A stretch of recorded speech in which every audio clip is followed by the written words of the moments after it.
Hello and welcome to Mom's Diaries. हमारे सारे useful videos देखने के लिए प्लीज़ हमारे चैनल को सब्सक्राइब करें और बेल आइकन को क्लिक करें। बच्चों में सर्दी खांसी होना ये एक आम बात है। जैसे ही मौसम में बदलाव आता है बच्चे इसकी चपेट में आ जाते हैं। ऐसे में आप घरेलू उपाय करके अपने बच्चे को इससे राहत दे सकते हैं। सरसों के तेल का उपाय लगभग सभी घरों में बच्चों की सर्दी खांसी के लिए किया जाता है और इस तेल को बनाना भी बहुत आसान है। इसके लिए आपको चाहिए 2 बड़े चम्मच सरसों का तेल, 1 छोटा चम्मच अजवाइन, 4 लहसुन की कलियां। इस तेल को बनाने के लिए आप सबसे पहले किसी पैन में सरसों का तेल गरम करके लें। तेल गर्म होने के बाद अजवाइन और लहसुन की कलियां डाल दें और अजवाइन और लहसुन को अच्छी तरह से 5 मिनट के लिए इस तेल में पकने दें। बाद में गैस बंद करके इस तेल को ठंडा होने दें।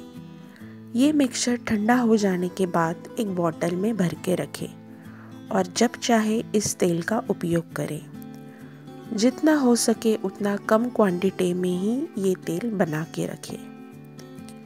ये तेल आप बच्चे को रात में सुलाते वक्त लगाएंगे तो ज़्यादा अच्छे रिजल्ट आएंगे। इस तेल को बच्चे के पैरों के तलवे पे अच्छे से लगाकर सॉक्स पहना दें। चेस्ट और पीठ पर भी थोड़ा सा तेल लगा लें। इस तेल से बच्चे के शरीर में गर्मी आती है और इसकी वजह से सर्दी खांसी की वजह से जो भी म्यूकस या कफ है वो पिघलता है और अगले दिन बच्चे के पॉटी से बाहर आता है।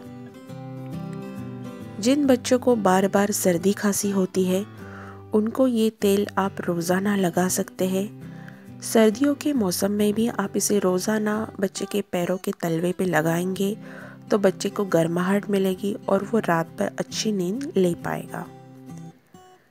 आई होप ये जानकारी आपको अच्छी लगी हो। आपके सवाल मुझे कमेंट बॉक्स में ज़रूर लिखें। हमारे चैनल को सब्सक्राइब करें, वीडियो को लाइक करें और शेयर करें। Thank you.